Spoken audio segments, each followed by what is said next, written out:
Assalamualaikum warahmatullahi wabarakatuh. Waalaikumsalam warahmatullahi wabarakatuh. Rekan-rekan, teman sejawat, hari ini alhamdulillah kita akan melaksanakan sosialisasi penyelarasan visi, misi, dan tujuan penyusunan strategi peningkatan rasa kepemilikan warga satuan pendidikan.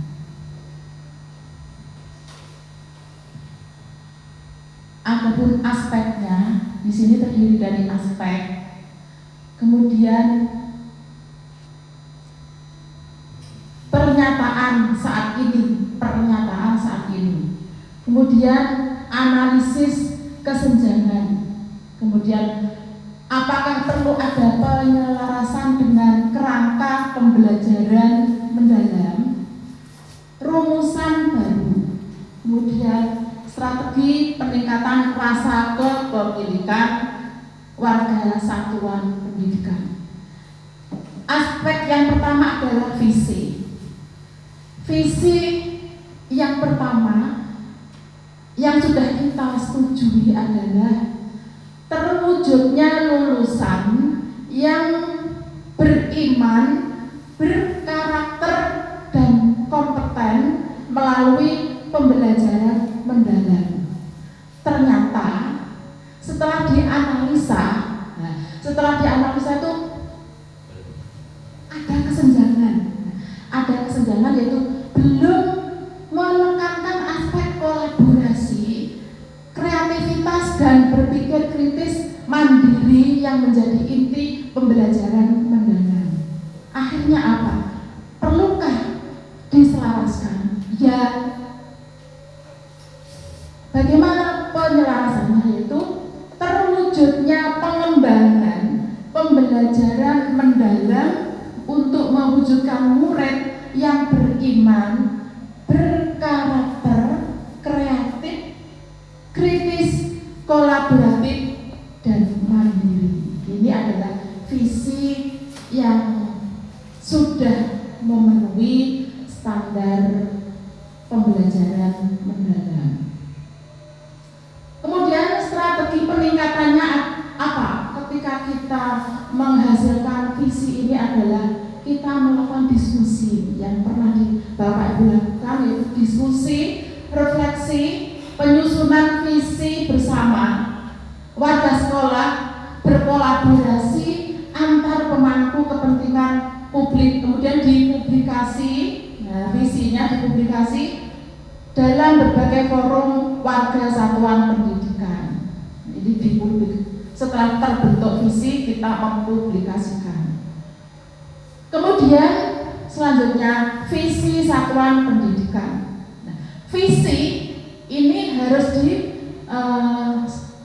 diuraikan. Untuk mencapai visi ini kan kita menciptakan misi. Apa misinya? Misi yang pertama adalah mewujudkan kegiatan pembelajaran yang berkualitas. Nah, ini tugas Bapak Ibu guru adalah melaksanakan sesuai dengan visi yang panjenengan ciptakan adalah satu, mewujudkan kegiatan pembelajaran yang berkualitas. Kemudian berkualitasnya bagaimana? Nah, ternyata selama ini belum begitu berkualitas karena masih ada kesenjangan. Apakah perlu diselaraskan? Iya. Bagaimana? Yaitu menyelenggarakan pembelajaran yang mendalam, kontekstual, berbasis proyek, masalah, PJBL atau Project Based Learning, dan PBL atau Problem Based Learning. Jadi kemudian strateginya bagaimana? Visualisasi seperti ini, visualisasi misi di tempat strategis,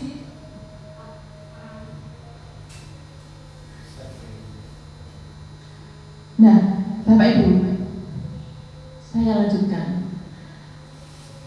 Di tempat strategis ada poster, video pendek, forum diskusi terbuka untuk siswa, guru, staf, dan orang tua. Tarik lanjut Pak. Ini misi yang pertama. Yang kedua, misi yang kedua yaitu menumbuhkan semangat berprestasi pada semua siswa. Jadi Bapak Ibu guru nanti menumbuhkan semangat berprestasi pada semua siswa. Nah, selama ini semangat prestasinya ternyata belum jelas dengan langkah apa istilah prestasi juga kurang sesuai dengan pembelajaran mendalam. Nah, ini perlu diselaraskan, yaitu dengan mendorong peserta didik untuk mengembangkan bakat, minat melalui eksplorasi, potensi, dan refleksi. Ya, walaupun kita sudah melaksanakan, tapi ini ada penyelarasan yang lebih menuju ke lebih baik, jadi ada eksplorasi, ada refleksinya. Kemudian seperti tadi divisualisasi misinya di tempat yang strategis dengan video pendek, forum diskusi terbuka untuk siswa, guru, staf, dan orang tua, survei berkala untuk mengukur pemahaman. Misi yang ketiga itu melaksanakan pembelajaran secara profesional dengan berbagai inovasi pembelajaran. Itu ada inovasinya. Sudah sejalan profesionalisme dalam pembelajaran, perlu penekanan pada pendidik. Ya, harus ada penyelarasan, yaitu mengembangkan profesionalisme pendidik melalui inovasi dan kolaborasi. Jadi Bapak Ibu guru harus lebih berkolaborasi dan berinovasi untuk melaksanakan misi yang ketiga ini.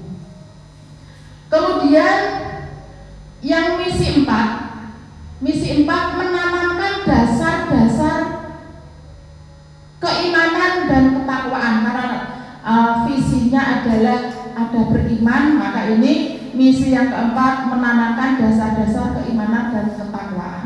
Sudah sejalan namun tidak disertai dasar penanaman. Nah, ini perlu diselaraskan dengan pembelajaran mendalam, yaitu dengan menanamkan nilai spiritual dan moral sebagai landasan perilaku.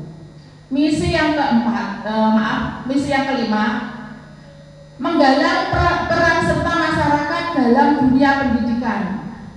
Sudah sejalan istilah kemitraan lebih sesuai dengan pembelajaran mendalam?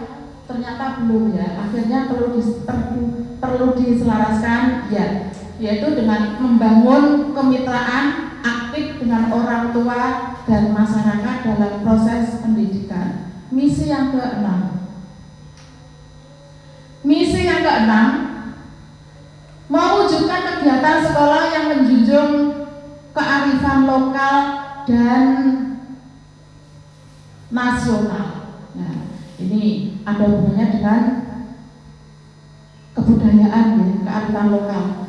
Sudah sejalan, namun wawasan globalnya perlu disertakan. Nah, ini perlu, ya. Kemudian mengintegrasikan kearifan lokal dan global sebagai sumber pembelajaran yang bermakna. Tujuan satuan pendidikan, ini ada tujuan dari visi, misi, dan tujuan. Tujuannya apa? Yaitu terwujudnya peserta didik yang berprestasi dalam bidang akademik dan non-akademik. Prestasi akademik dan non-akademik masih biasa. Nah, ini perlu diselaraskan, yaitu dengan terwujudnya peserta didik yang mampu berpikir kritis, kreatif, dan berkolaborasi dalam menyelaraskan masalah nyata. Kemudian tujuan yang kedua, naik Pak. Tujuan yang kedua, berkembangnya kemampuan profesional pendidik dan non pendidikan yang bersinergi dengan stakeholder pendidikan lainnya.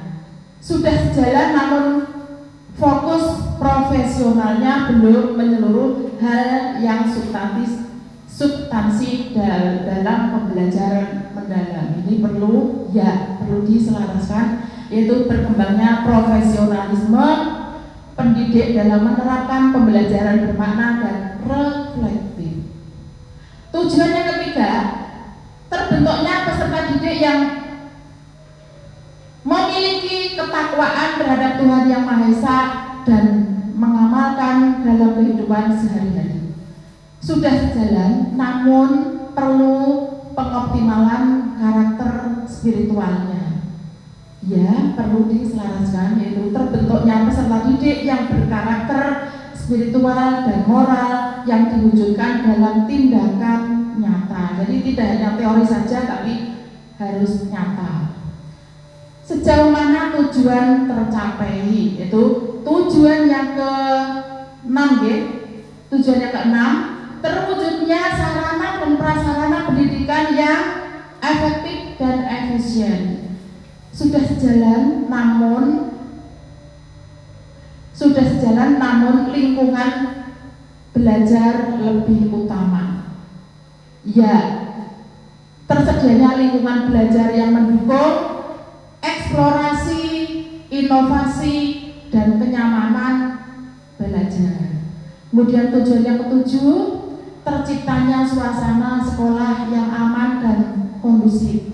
Sudah sejalan, namun suasana sekolah itu satu kesatuan dengan warga masyarakat, ya perlu keselarasan. Kemudian terbangunnya ekosistem sekolah yang aman, inklusif, dan mendorong keterlibatan aktif semua warga sekolah. Demikian itu visi, misi, dan tujuan. Adapun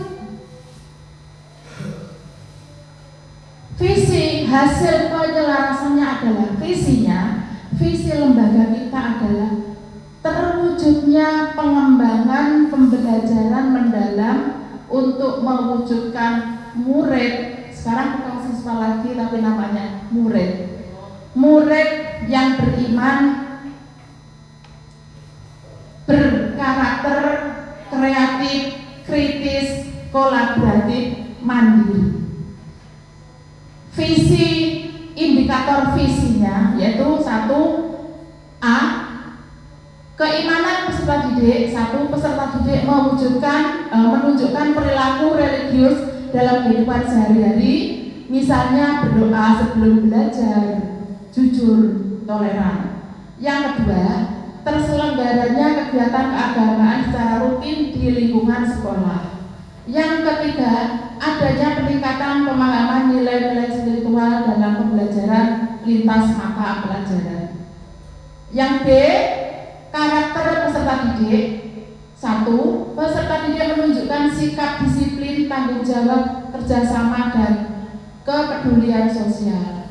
Yang kedua, tersedianya program pembinaan karakter seperti pembiasaan, kegiatan ekstrakurikuler, dan proyek sosial. Yang ketiga, adanya peningkatan pemahaman nilai-nilai spiritual dalam pembelajaran lintas mata pelajaran. Yang B, yang saya ulang lagi ya. Yang B, karakter peserta didik. Bagian yang kedua ya, bagian yang kedua, tersedianya program pembinaan karakter seperti pembiasaan, kegiatan ekstrakurikuler, dan proyek sosial. C, itu pembelajaran mendalam. Nah, ini pembelajaran mendalamnya. 1. Pembelajaran yang berbasis proyek.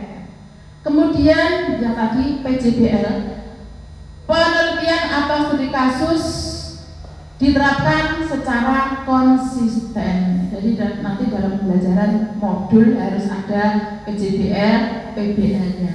Yang kedua,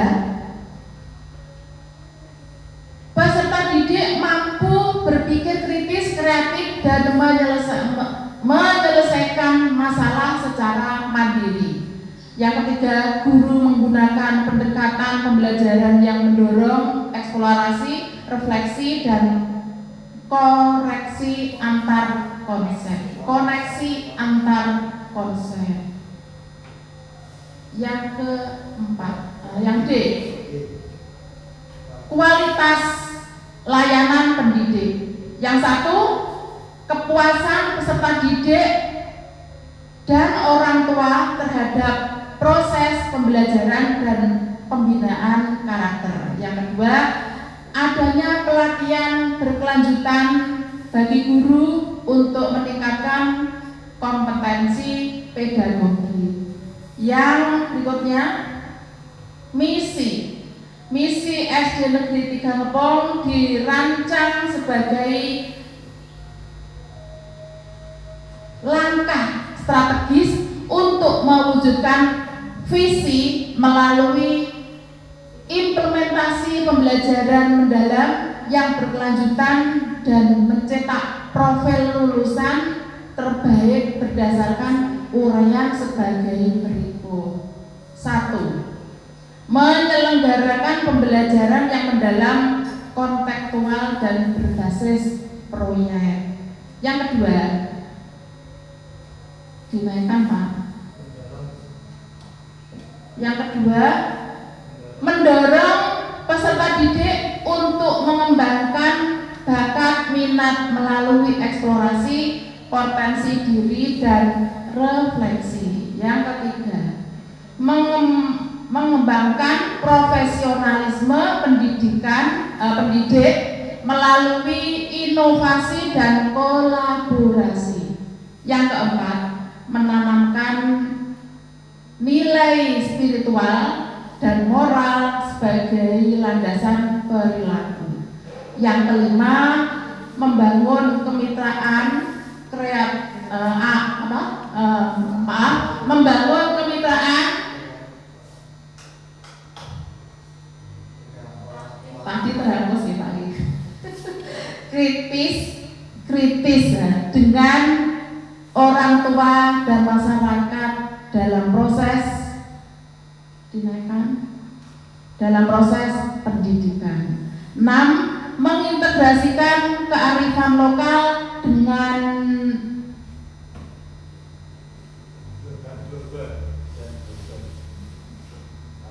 apa ya, berapa sekali? Kearifan global sebagai sumber pembelajaran yang bermakna. Kemudian tujuan dari visi dan misi telah dirancang di SDN 3 Ngepong mempunyai tujuan yang konkret dan terukur sebagai berikut. 1. Terwujudnya peserta didik yang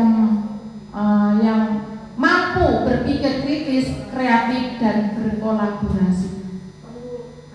Perlu kacamata dalam menyelesaikan masalah nyata. Yang kedua, berkembangnya ini tadi dari yang di selasa tadi ya, terbentuk tujuan. Yang kedua, berkembangnya profesionalisme pendidik dalam menerapkan pembelajaran bermakna dan reflektif. 3. Terbentuknya peserta didik yang berkarakter spiritual dan moral yang diwujudkan dalam tindakan nyata. Yang keempat, terjalinnya sinergi antara sekolah, orang tua, dan masyarakat dalam mendukung pembelajaran. Yang kelima, terciptanya peserta didik yang menghargai dan mengamalkan nilai budaya lokal dan global. Yang keenam, tersedianya lingkungan belajar yang mendukung eksplorasi, inovasi, dan layanan belajar. Yang ketujuh, terbangunnya ekosistem sekolah yang aman, inklusif, dan mendorong keterlibatan aktif semua warga sekolah. Ini adalah hasil penyelarasan visi, misi, dan tujuan lembaga SDN 3 Ngepong. Dilanjutkan yang ke berikutnya, LK7. Bapak Ibu, bisa dipahami ya? Terima kasih. Ini dilanjutkan lagi yaitu tentang menetapkan, ini nanti ada sesi tanya jawab. Menetapkan program pengelolaan pembelajaran mendalam. 1. Visi dan tujuan. Komponennya adalah, kemudian ada komponen kekuatan kondisi positif, kemudian peluang dukungan, kemudian aspirasi, hasil, ide program. Yang pertama visi dan tujuan. Komponen yang pertama visi dan tujuan. Kekuatan kondisi yang ada saat ini itu apa? Visi dan tujuan sekolah sudah mencerminkan pembelajaran mendalam dan nilai-nilai dimensi profil lulusan. Kemudian peluang atau dukungannya adalah kepala sekolah, guru sepakat dan semangat. Nah ini melaksanakan visi dan tujuan sekolah. Aspirasinya menyusun ulang visi yang membentuk murid berkarakter kreatif, kritis, mandiri, kolaborasi, inovasi di SDN Galupo. Hasilnya adalah visi sekolah digunakan sebagai dasar kegiatan belajar dan dasar terbentuknya murid berkarakter, berprestasi, siap menghadapi tantangan di lingkungan yang aman dan mendukung keterlibatan aktif. Kemudian ide program yaitu dengan berdiskusi penyelarasan visi pembelajaran bersama guru, kepala sekolah, komite sekolah. Kemudian yang kedua, komponen yang kedua adalah kepemimpinan. Kepemimpinan yaitu kepala sekolah mendukung sekolah dan aktif memfasilitasi diskusi dan refleksi. Kemudian ada pelatihan dari dinas dan guru siap belajar. Kemudian kepala sekolah jadi contoh gitu. Kepala sekolah jadi contoh penerapan pembelajaran mendalam dan mengajak guru untuk bergerak bersama.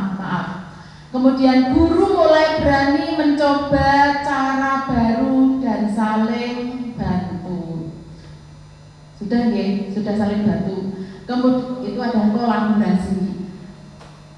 Pertemuan rutin setiap Sabtu untuk saling berbagi praktik pembelajaran dan tantangan di kelas. Jadi setiap Sabtu kita mengadakan musyawarah untuk saling berkolaborasi, apa yang jadi permasalahan kita pecahkan bersama. Yang ketiga, berdaya kolaboratif. Guru sering berdiskusi dan membantu teman guru lainnya dalam kegiatan pembelajaran. Kemudian jadwal guru memungkinkan kerjasama karena ada jam kosong yang dijadwalkan setiap minggu sekali. Kemudian guru saling bekerja sama menyusun rencana dan menilai pembelajaran bersama. Guru saling bertukar ide gagasan, membuat RPP atau modul bersama dan membentuk tim kerja kelompok diskusi. Forumnya adalah forum diskusi guru setiap minggu.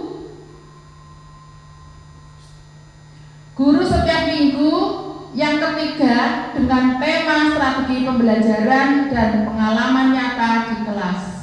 Itu ada forum diskusinya di setiap minggu ketiga, setiap bulan. Kemudian yang keempat agak naik Pak. Kedalaman pembelajaran. Beberapa guru sudah menerapkan pembelajaran berbasis proyek secara sederhana seperti membuat poster, kerja kelompok, karya kerajinan. Itu termasuk proyek nih. Kemudian kegiatan luar kelas. Kemudian sehari orang tua dan komite sekolah mendukung kegiatan luar kelas. Membentuk pembelajaran dari kegiatan sehari-hari yang melatih kreativitas, rasa ingin tahu, rasa empati. Siswa bisa membuat produk sederhana yang bermanfaat seperti tanaman, poster, kerajinan. Kemudian kegiatan belajar dari kehidupan sehari-hari seperti memasak, berkebun, membuat kerajinan, dan observasi lingkungan sekolah. Yang kelima, ini yang terakhir, evaluasi baru. Guru mulai mencatat perkembangan murid secara rutin dan mendorong murid untuk refleksi. Tersedia pelatihan online dan aplikasi sederhana untuk menilai pembelajaran. Guru bisa menilai proses dan hasil belajar siswa secara utuh. Kemudian guru punya dokumentasi pembelajaran seperti karya siswa, foto, dan catatan perkembangan. Jadi harus ada foto kegiatan setiap hari. Kemudian pembuatan portofolio belajar siswa setiap bulan berisi karya, catatan, dan refleksi siswa. Ini adalah LK pemantapan dari visi, misi, dan tujuan. Lanjut yang terakhir, yang program yang harus Bapak Ibu laksanakan. Program pengelolaan pembelajaran mendalam. Nah, dari hasil-hasil dari penyelarasan dan pemantapan, maka terlahirlah program pengelolaan pembelajaran mendalam, yaitu ada judul program, tujuan, indikator keberhasilan, kemudian langkah-langkah kegiatan, assess, decide, implement, measure, reflect, change. Kemudian sumber daya, waktu pelaksanaan, 8 profil lulusan yang akan dicapai. 1. Judul programnya adalah, langsung dengan kaitan sedikit Pak. Nah, pengembangan pembelajaran mendalam untuk mewujudkan murid yang beriman, berkarakter, kreatif, kritis, kolaboratif, mandiri. Ini sesuai dengan visi kita, visi lembaga kita sekarang. Yang pertama, praktek pedagogis. Ya, yang harus dilaksanakan yang pertama untuk melaksanakan visi ini adalah 1. Praktek pedagogis, meningkatkan keterampilan guru dalam menerapkan pembelajaran mendalam berbasis proyek, berbasis pemecahan masalah dan kolaborasi. Minimal 70% guru mampu menjelaskan konsep pembelajaran mendalam. Ini sudah ada yang bisa menjelaskan tentang pembelajaran mendalam. Yang kedua, minimal 70% guru mampu menyusun 1 RPP pembelajaran mendalam. Yang ketiga, minimal 70% guru mengimplementasikan RPP pembelajaran mendalam.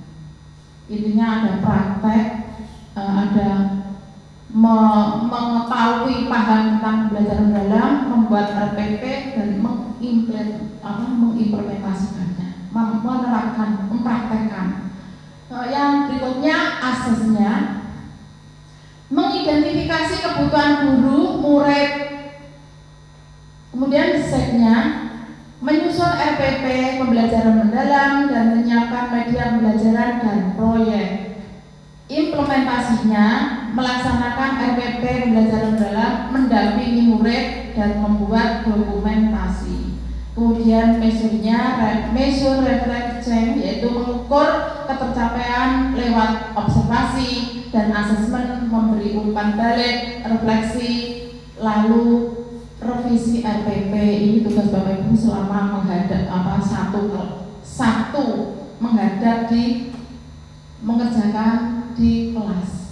Nah, 1 pertemuan harus melakukan ini Bapak Ibu. Jadi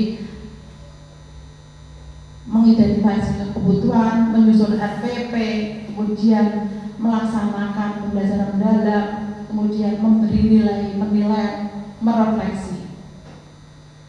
Kemudian Kemudian sumber daya manusia guru, nah, sumber daya manusia, kemudian guru kelas, kepala sekolah, murid. Sumber daya non manusia adalah RPP, pembelajaran mendalam, alat peraga, materi pembelajaran, ruang kelas, papan tulis dan alat tulis, lembar observasi dan asesmen.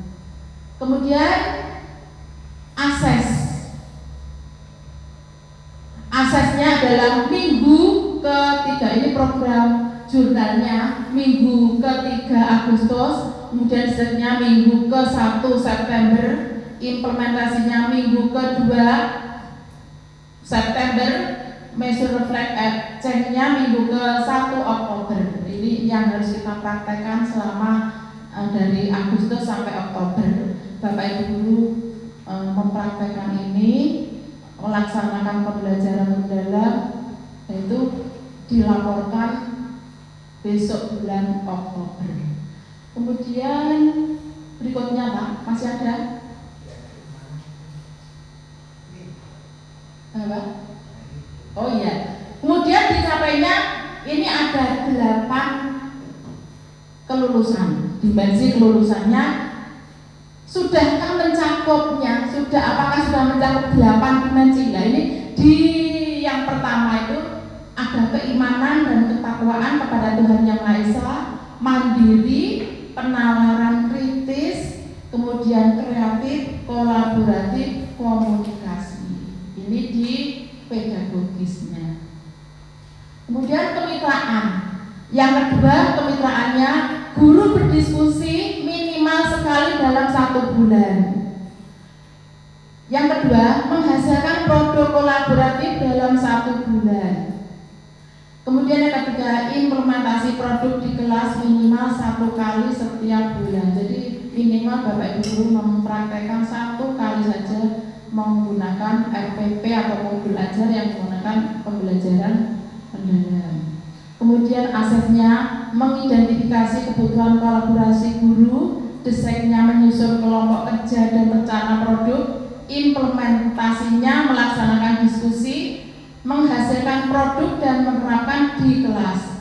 Measure reflect check-nya mengevaluasi efektivitas diskusi, mengukur penerapan produk, refleksi dan revisi. Ini tugas kepala sekolah. Panjenengan sudah melaksanakan ini apa belum? Ini nanti saya yang mencetak di komponen-komponen observasi. Kemudian bagaimana sumber daya manusianya, yaitu guru, kepala sekolah, murid, sumber daya non manusia, rencana kerja kelompok, alat dan bahan pembelajaran, ruang kelas, lembar observasi dan asesmen. Jadi setiap pertemuan Bapak Ibu guru juga harus membuat lembar observasi untuk siswa. Kepala sekolah juga membuat lembar observasi untuk Bapak Ibu guru.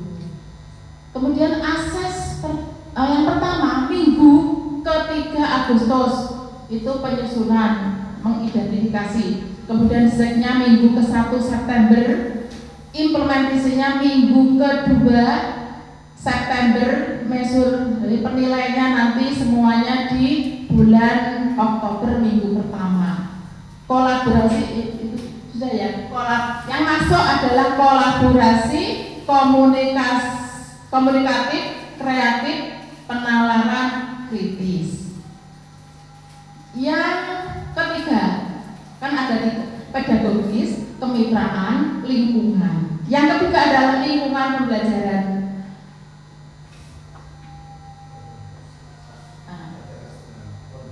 Lingkungan pembelajaran, menata lingkungan belajar yang aman, nyaman, ramah, fleksibel. Yang mendukungnya adalah melibatkan minimal 70% murid secara aktif dalam setiap kegiatan pembelajaran. Yang ketiga, minimal 70% guru menggunakan media konkret pada setiap pertemuan. Yang ketiga, melaksanakan minimal 1 kegiatan kolaboratif dalam 1 bulan. Kemudian asesnya mengamati kondisi kelas. keterlibatan murid, penyusunan media dan fasilitas pendukung. Desainnya menyusun rencana pembelajaran dengan menata kelas, menyiapkan media proyek, dan merancang kegiatan kolaboratif implement, betul ya? Melibatkan minimal 70% murid secara aktif dalam kegiatan menggunakan media proyek oleh minimal 70% oleh minimal 70% guru di setiap pertemuan serta melakukan minimal 2 aktivitas kolaboratif dalam 1 semester. Kemudian measure refleksinya mengevaluasi keterlibatan murid dan penggunaan media, merefleksi pelaksanaan kolaborasi, memberikan umpan balik, lalu merevisi perencanaan. Kemudian pembelajaran, kemudian sumber daya manusianya dari lingkungan ini adalah guru, kepala sekolah, murid, sumber daya non manusia, RPP, pembelajaran dalam, alat dan bahan pembelajaran, ruang kelas, lembar observasi dan asesmen. Kemudian kapan pelaksanaannya? Minggu ke-3 Agustus, desainnya minggu ke-1 September, implementnya minggu ke-2 September, measure refleksinya minggu ke-1 Oktober. Kemudian masuk yang 8 dimensinya, yaitu mandiri, penalaran kritis, kreatif, kolaborasi, komunikasi, kewargaan, kesehatan. Yang terakhir, nah ini pemanfaatan digital. Kira-kira enggak Pak? Betul. Pemanfaatan pemanfaatan digital, meningkatkan pemanfaatan teknologi digital sederhana dalam pembelajaran mendalam. Yang pertama, 1, untuk melaksanakan ini yaitu minimal 70% guru menggunakan media digital dalam pembelajaran. 2, minimal 70% murid memanfaatkan media digital dalam kegiatan belajar. Yang ketiga, mempublikasikan kegiatan pembelajaran melalui media digital. Yang keempat, meningkatkan literasi digital guru dan murid berdasarkan hasil evaluasi. Ini yang keempat tadi, yang pemanfaatan digital. Aksesnya yaitu mengidentifikasi kebutuhan dan akses digital guru serta murid. Desainnya menentukan media digital dan merancang aktivitas pembelajaran interaktif. Implementnya menggunakan media digital dan pembelajaran, mempublikasikan kegiatan dan meningkatkan literasi digital. Measure reflect change yaitu mengukur pemanfaatan media digital, mengevaluasi literasi digital, memberikan umpan balik, lalu merevisi strategi. Kemudian sumber daya manusia berupa guru, murid, wali murid, kepala sekolah. Sumber daya non manusia, LCD, HP atau laptop, internet, platform digital, media digital, lembar observasi dan asesmen. Kemudian aksesnya minggu ke-3 Agustus, desainnya minggu ke-1 September, implementnya minggu ke-2 September, measure refleksinya minggu ke-1 Oktober. 8 dimensinya yaitu penalaran kritis, kreativitas, kolaborasi, kemandirian, komunikasi. Alhamdulillah ini tadi dari hasil diskusi kita tentang 1, penyelarasan visi, misi dan tujuan. Kemudian pemantapan visi, misi dan tujuan, kemudian program yang kita laksanakan untuk melaksanakan visi, misi, dan tujuan di SDN 3 Kampung ini. Semoga nanti dengan program-program yang sudah kita bentuk ini, SDN kita menjadi lebih baik, kemudian mendapatkan ilmu yang bermanfaat untuk semuanya. Dan saya sebelum ada sesi pertanyaan